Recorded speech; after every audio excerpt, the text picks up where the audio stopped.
میں نے تم سے پوچھا کہ اس کے بڑوں میں کوئی بادشاہ بھی گزرا ہے تو تم نے کہا کہ نہیں۔ تو میں نے دل میں کہا کہ ان کے بزرگوں میں سے کوئی بادشاہ ہوا ہوگا تو کہہ دوں گا کہ وہ شخص اس بہانے اپنے آباء و اجداد کی بادشاہت اور ان کا ملک دوبارہ حاصل کرنا چاہتا ہے۔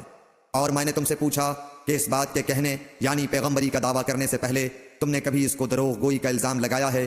تم نے کہا کہ نہیں۔ تو میں نے سمجھ لیا کہ جو شخص آدمیوں کے ساتھ دروغ گوئی سے بچے وہ اللہ کے بارے میں کیسے جھوٹی بات کہہ سکتا ہے۔ اور میں نے تم سے پوچھا کہ بڑے لوگ اس کے پیرو ہوتے ہیں یا کمزور آدمی؟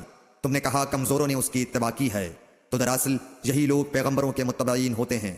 اور میں نے تم سے پوچھا کہ اس کے ساتھی بڑھ رہے ہیں یا کم ہو رہے ہیں؟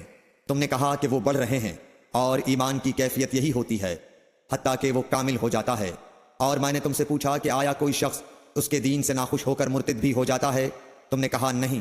تو ایمان کی خاصیت بھی یہی ہے، جن کے دلوں میں اس کی مسرت رچ بس جائے وہ اس سے لوٹا نہیں کرتے۔ اور میں نے تم سے پوچھا کہ آیا وہ کبھی عہد شکنی کرتے ہیں؟ تم نے کہا نہیں۔ پیغمبروں کا یہی حال ہوتا ہے، وہ عہد کی خلاف ورزی نہیں کرتے۔ اور میں نے تم سے کہا کہ وہ تم سے کس چیز کے لیے کہتے ہیں؟ تم نے کہا کہ وہ ہمیں حکم دیتے ہیں کہ اللہ کی عبادت کرو، اس کے ساتھ کسی کو شریک نہ ٹھہراؤ، اور تمہیں بتوں کی پرستش سے روکتے ہیں، سچ بولنے اور پرہیزگاری کا حکم دیتے ہیں۔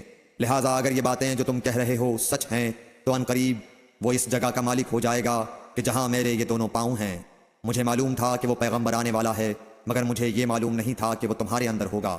اگر میں جانتا کہ اس تک پہنچ سکوں گا تو اس سے ملنے کے لیے ہر تکلیف گوارا کرتا۔ اگر میں اس کے پاس ہوتا تو اس کے پاؤں دھوتا۔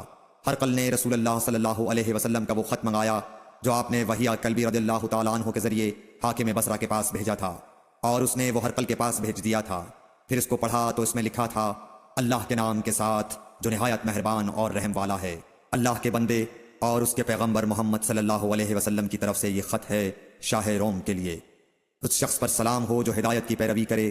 اس کے بعد میں آپ کے سامنے دعوت اسلام پیش کرتا ہوں۔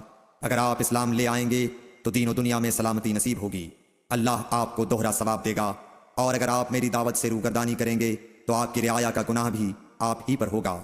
اور اے اہل کتاب، ایک ایسی بات پر آ جاؤ جو ہمارے اور تمہارے درمیان یکساں ہے، وہ یہ کہ ہم اللہ کے سوا کسی کی عبادت نہ کریں اور کسی کو اس کا شریک نہ ٹھہرائیں، اور نہ ہم میں سے کوئی کسی کو خدا کے سوا اپنا رب بنائے۔ پھر اگر وہ اہل کتاب اس کتاب سے منہ پھیر لیں تو مسلمانوں تم ان سے کہہ دو کہ تم مانو یا نہ مانو، ہم ایک خدا کے اطاعت گزار ہیں۔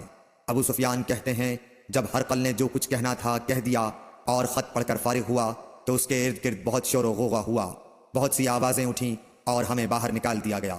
تب میں نے اپنے ساتھیوں سے کہا کہ ابو کبشہ کے بیٹے حضرت صلی اللہ علیہ وسلم کا معاملہ تو بہت بڑھ گیا، دیکھو تو اس سے بنی اصفر روم کا بادشاہ بھی ڈرتا ہے۔ مجھے اس وقت سے